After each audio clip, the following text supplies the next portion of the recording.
Okay, Gene, I started the recording, so go ahead. Okay, welcome everyone to the continuation of our bi-monthly CA Workload Automation Tech Talk series. I'm Jean Rissmiller, Product Marketing for CA Workload Automation. Today we have Gregg Rask with us to talk about how to use the CA Workload Automation Agent logging facility for more effective troubleshooting. A little housekeeping before we get started. You can get a copy of the slides for today's presentation on the Workload Automation user community site shortly after this webcast. If you'd like to ask a question, please use the Q&A button on your screen. We'll address questions at the end. Okay, Gregg, over to you. Thanks so much, Gina. I appreciate it. Thanks, everyone, for joining.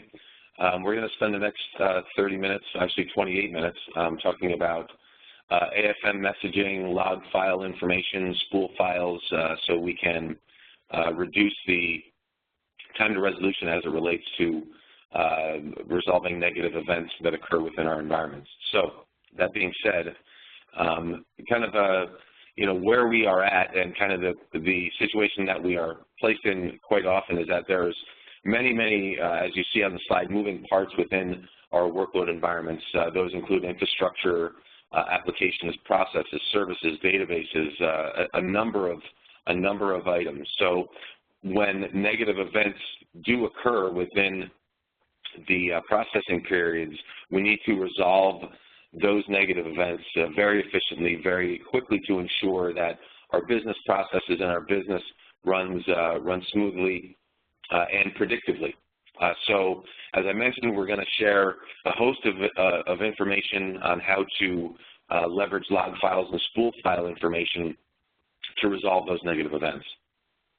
So what we're going to do here, we are going to define agents and plugins. We're going to look at some agent parm.txt file settings for the log and spool file information. We want to definitely let you know where the log and spool files reside within your directory structure, and we'll look at some log file examples. We'll show you log files as well as spool files, and then we'll talk about some additional resources that are available to you out on our DocOps site. So what is an agent? An agent, as we may know, I just wanted to level set here. An agent will reside on our operating systems, your Unix, your Linux, your Windows systems. We have agents for i5, and they provide specific functions. So your manager will send the information to the agent. The agent runs the jobs and then reports back to your manager.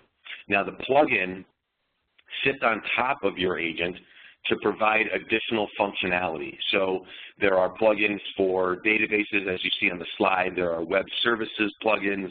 There's plugins for Informatica, SAP, PeopleSoft, SQL Server. We also have a remote execution plugin. So remember, the agent provides the base functionality. The plugin sits on top of that base agent to extend the functionality of that base agent. Now, the agents and the managers and the agents communicate via AFM messages.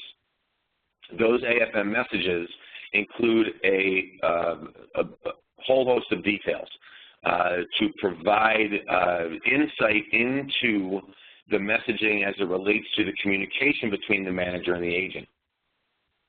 So AFM messages are extremely important because those AFM messages are what you're going to be looking for throughout the troubleshooting process to ensure that the information that you're expecting from the manager to the agent actually does exist, and it's valid and it's accurate.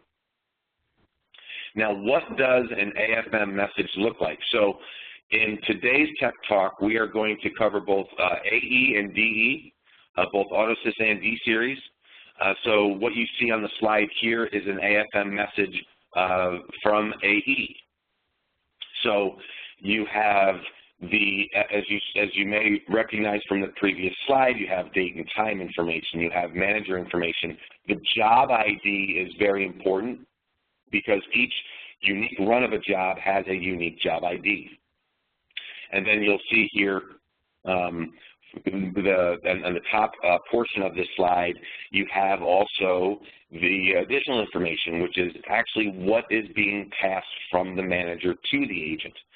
On the bottom half of this slide, you will see what the agent will pass back from an AFM back to the manager. So once again, you have the date and time. You want to make sure that the manager that you're passing, that the agent is passing the AFM to is valid.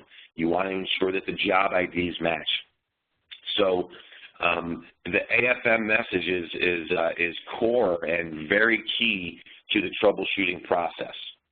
Now, what you're going to see on the next slide is from DE, and the actual AFM messaging is similar. However, there's some nuances to the AFM messaging based on the DE manager.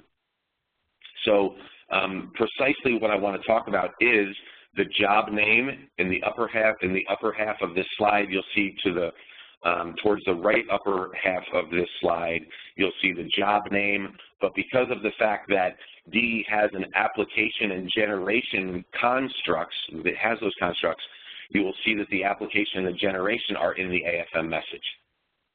And then as with DE, you'll get the additional information. You'll get exactly what is being passed from the manager to the agent, and then you'll also see what the agent is passing back to the manager.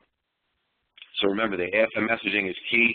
You're going to want to really pinpoint that AFM message to ensure its accuracy. Now, when the agent starts up within the agent PARM file, there are a list of plugins. Now, the base plugins are what you see in the brackets. So you have the runner down through the file browser. Now, this particular agent that I took this information from has a number of other plugins that are deployed on it. So you'll see that the native FTP functions are also enabled, as are the SNMP functions, all the way down through the database plugin. So realize that within the agent parm.txt file, these plugins need to be sequentially ordered numerically. So if you, as an example, add a database agent or a database plugin on top of your base agent, you're going to want to make sure that the plugin list is numerically ordered correctly. Otherwise, the agent won't function correctly. So the reason that we have this information on here is all of the plugins, they actually keep a unique log file. So you will see a unique log file for your database plugin. You'll see a unique log file for SNMP and FTP and all of your web services should you decide to install those on an agent machine. Now, in order to manage the log files within the agent parm.txt file, what you see in front of you are the settings for log files. So in the bottom, we're going to concentrate really on the bottom half of this slide. The default log level is 5. And the archive, whether or not you want to archive the log files or not, is also controlled within the agent parm.txt file. The default equals 1 or yes. If you want to turn off archiving, just simply set the log.archive setting to 0. And then we also have a log.max size setting, which controls the actual size of the log files before they are archived. Now, as I mentioned, the default setting for the log level parameter is 5. However, there are other settings. 0, 1, and 2 simply trim off some of the information, but it also creates logs for errors, and we'll dig into the receiver and the transmitter log files in just a little bit here. Now, the 3 setting actually ignores that log.max size parameter. However, if you require additional log information, what I would suggest is setting log level the log.level parameter to 8. However, 6 and 7 are also available to you, and it just provides more verbose tracing to help you out and to help diagnose the problem. Just as I mentioned, it creates more information. Realize that 6, 7, or 8 is a temporary setting for troubleshooting, and if you do modify any of the agent parm.txt file settings, the agent does require a restart in order to pick up those settings. Realize that 8, once again, 6, 7, or 8, they should be temporary settings. You're going to want to set it back to 5 or another value after the problem is resolved. Now, where do these log files exist? Where do the spool files exist?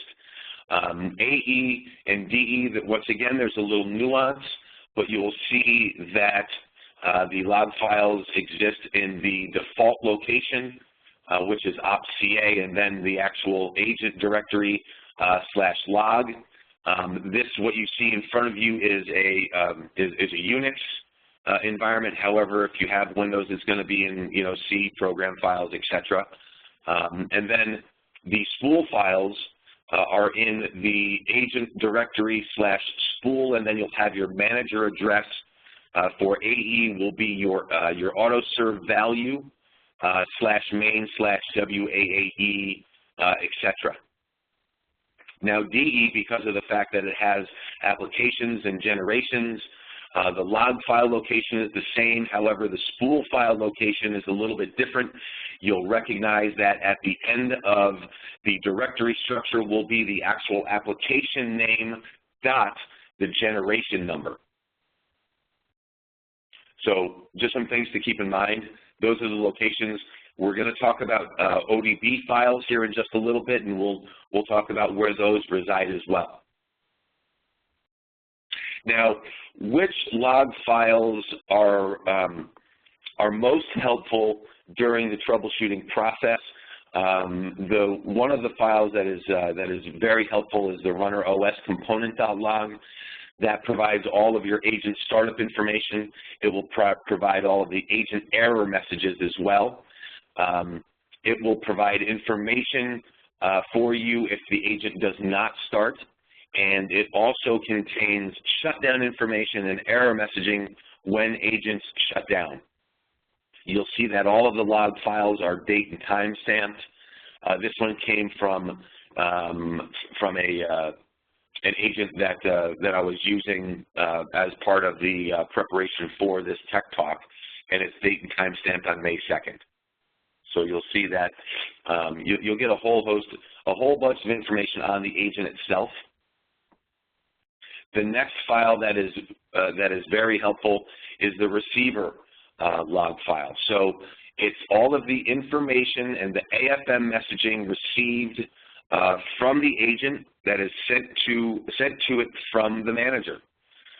So if you look, if we look at this log file specifically, we see down at May 2nd at 18:32 and 48, that is the AFM message that came over.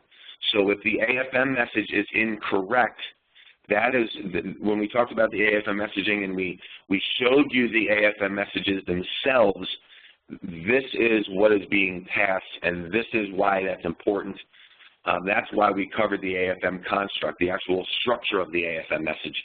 And what you're going to want to do is you're going to want to look for Java exception errors. Now, that is the receiver log is from received by the agent from the manager. Now, the log file that you're going to use to troubleshoot if the agent received it correctly is the transmitter.log. So this is everything that's going from the agent to the manager. You'll see, recognize the agent build information, but once again, you're going to want to look at those AFM messages. You're going to want to look for Java exception errors. You'll see them. They are unbelievably difficult to miss.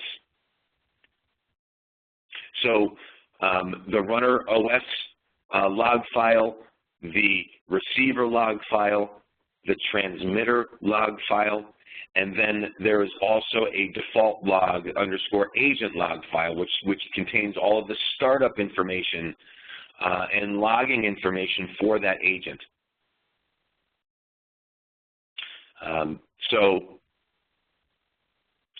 Really important. If the agent doesn't start correctly, you'll identify that here in this log file. Now, the next log file that we're going to talk about is the agent properties.log file. And the agent properties.log file contains the agent's environment, the environment that is passed to the agent when the job is running. I should say prior to the job running. And that's important because if the environment, if the agent's environment is not accurate as it relates to the job that you are sending to that agent, you'll be able to very easily recognize it in this file. And if you have plugins, database plugin, advanced integration for Hadoop, the application and web services plugins or agents, you will see that you'll get to see the environment and if it's set correctly as the job is going to run. Now, the other files that you will use, let me take a step back. Remember, all of the plugins have a unique log file. So if you have the database, we're not going to cover every single log file here in 30 minutes, but realize that if there is a database plugin or a database job that is failing, you will use the database log file.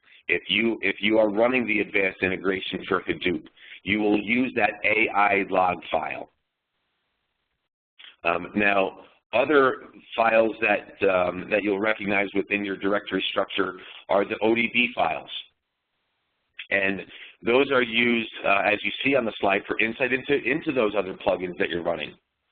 Now, the database log file directory is just, once again, a little nuanced. It's not in the /spool, it's not in the /log, it's in the /database directory. So those ODB files are persistent. So you will get to see the entire life cycle of that. In this example here, you'll get to see the entire life cycle of that database plugin in that .odb file. Definitely take a look at those if you're having issues with a database plugin, if you're having an issue with a web services plugin, and the jobs that you're running as it relates to that particular plugin. Now, spool files, along with the log files, along with the ODB files, you also have spool information. Spool information comes directly from the job when it runs. Now, within AutoSys, if you're using the WCC and you double-click on a unit of work and you scroll to the bottom, you look at the job runs information, that's where your standard out will be kept, that's where the standard error will be kept, and that's where the agent log file itself will be kept. So all you have to do is select the specific run that you are looking for. The run information will be the actual run. The job ID will be within the quick view dialogues. You'll be able to quickly identify that if you want to go out to your go directly out to the machine and look at that. Look at the spool information. You can do that. However, it's easily accessible via the WCC. Within DE, all you have to do very simply is right-click the unit of work that you are concerned about and select the retrieve spool file function, as you see here within this little mini screenshot that we have. So you can get the spool information either directly on the machine, or you can access it via one of the user interfaces. Obviously, the user interface will be dependent on the solution that you're using. Now, as with log files, you can also manage the retention of the spool information.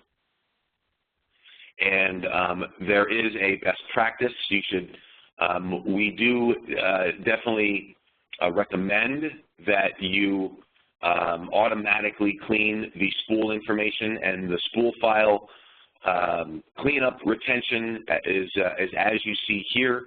There are 3 settings. The first one is whether or not you are going to enable it. It's a true or false, and that is runner plugin spool clean enable. The second one is how long you are going to retain the spool files. Excuse me. In this example, you see 10 days. And then the last setting within the agent parm.txt file is the runner spool sleep, and that just simply maintains, well, I should say it defines how often you are going to be cleaning spool file. So for all of you AE fans out there, similar to DB main, if you know what DB main is. Like log files, you can automatically set retention levels. Now, if there is definitely out there on our DocOps site, there's additional information for you and additional resources. So there are 4 links to the information that we covered during this tech talk. So you'll see information on agent logs. You'll see information on log file maintenance, maintaining spool files, as well as additional information on AFM messaging.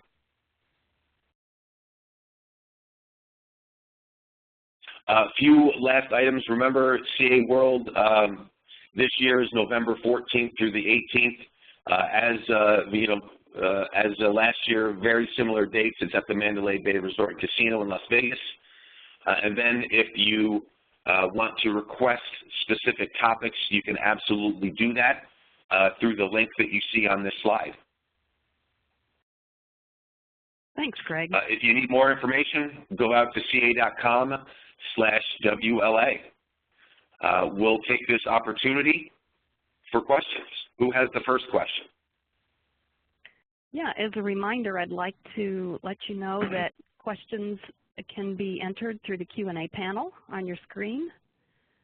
I think that we have one that came in. I don't know if you can see that, Greg. Otherwise, I can read it. Please do. Okay. If you install an agent and you specify 2 AE production servers, does that prevent AE from a DR site from starting a job on the agent, even though the AE-DR server is not defined during the installation agent? Okay, so the question is, if you have an agent and it is defined to run workload on 2 separate AE managers, how does that work as it relates to DR? So what you'll see when the first time that an agent starts up and communicates with a manager, that is when the manager's information is actually populated to the agent parm.txt file. So as long as that DR manager is up at some time and provides the ability to create the communication between the agent and the manager, the agent parm.txt file will be updated appropriately. So I'm not sure who asked that question, but if you'd like to, please let us know if that answers your question. The next question came in was on the recording. Just so you know, the recording for today's webcast as well as the slides will be posted on the Workload Automation user community.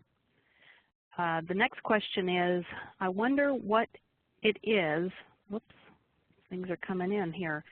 I wonder what it is, I'm sorry, scrolling here. I wonder what it is to, now I wonder what it is that is run to clean up those spool files, and how is it being scheduled to run, like, for example, every 24 hours? Mm-hmm.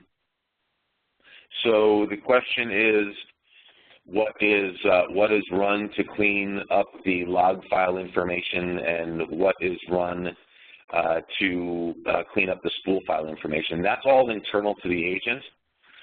So the agent, if you think about the agent parm.txt file, the agent parm.txt file, its sole purpose in life is to control the agent and how the agent performs, what plugins it has, what log files it's going to archive, what spool files it's going to archive, what's the default shell.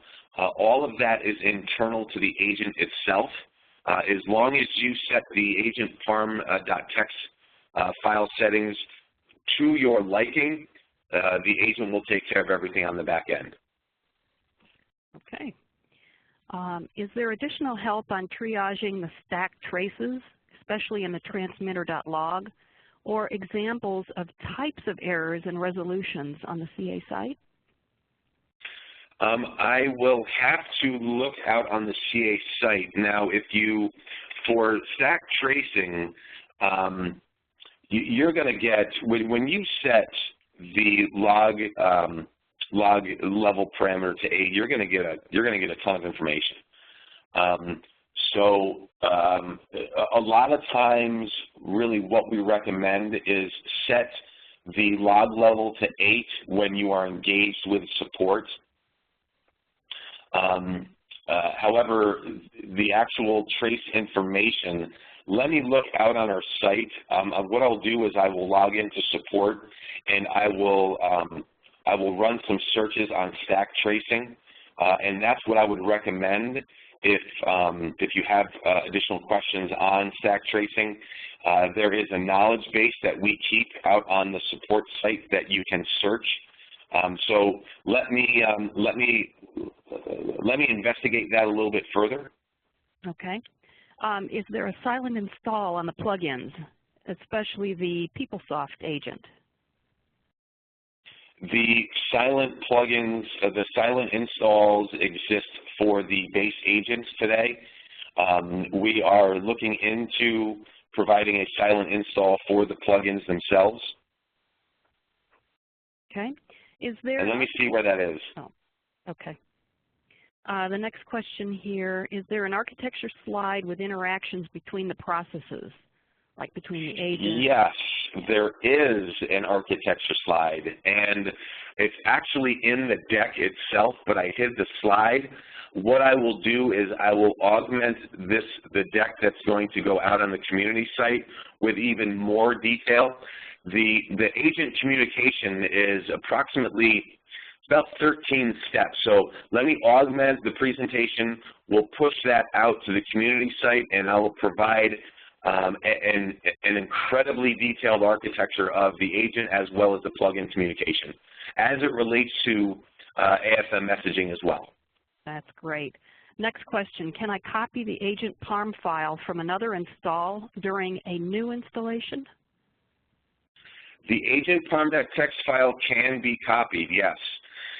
You have to just realize that, though, there's encryption settings within the agent parm.txt file. Are you going to use a security key? What type of encryption are you going to use? So those items need to be taken into account if you are going to copy an agent parm.txt file. Okay. Here's one. It's a little detailed. Can you not set log settings without recycling AGT via agent message? Okay, so the way I interpret that question is, can we manipulate an agent parm.txt setting without having to restart the agent? If that is the question, the answer is no. However, we are looking into being able to provide that functionality. So being able to change an agent parm.txt file parameter and have the agent automatically pick up that new setting. Not available today, I would say. You know, once again, we're looking at it. The actual date of delivery on that is to be determined. Okay. Here's someone that has an agent log showing an FW failed with 20003 exit code, but the file was present and the size of the file didn't change. Job ran again 20 minutes later, and given the same file, the FW ran successfully. No indication that the process was CANC. Okay, so I don't have an answer to that question. What I would suggest is opening a ticket. You know, I appreciate you sharing that information. However, I'm not going to be able to troubleshoot that, you know, in the next, 5 minutes. So. Yeah. And we have one last question quickly here. Usually the agent parm.txt is owned by the root. Is it okay to open the permission so that anyone can make changes to the agent parm.txt?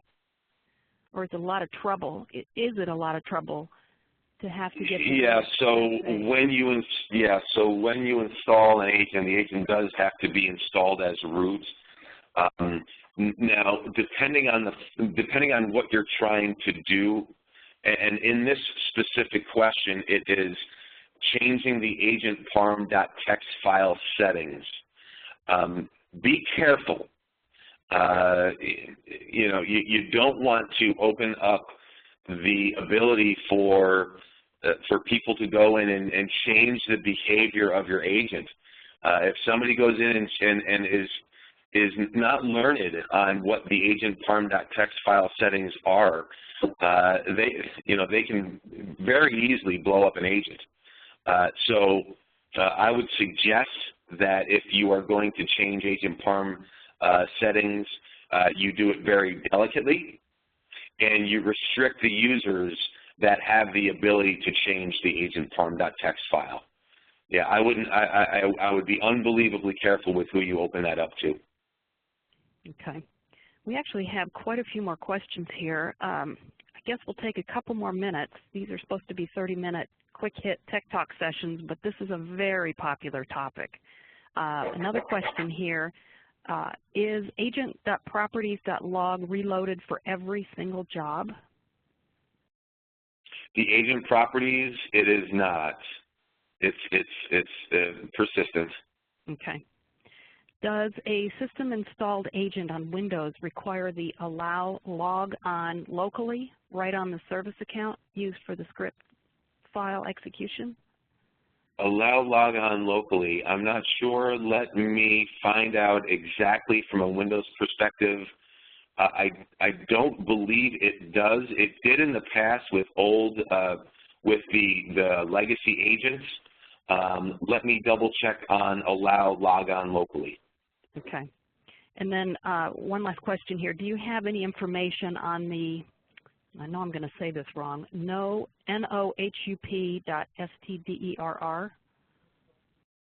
I do, and what I will do is I will encase that in the presentation before it's uploaded to our community site. So NoHup is a common question. Okay, great. And with that, I think we're going to end this. If there are any questions that were out here on the log, we'll try to get back with you through email. This has been a very popular topic, and I think this one merits someone going into the CA World site and requesting more information on this.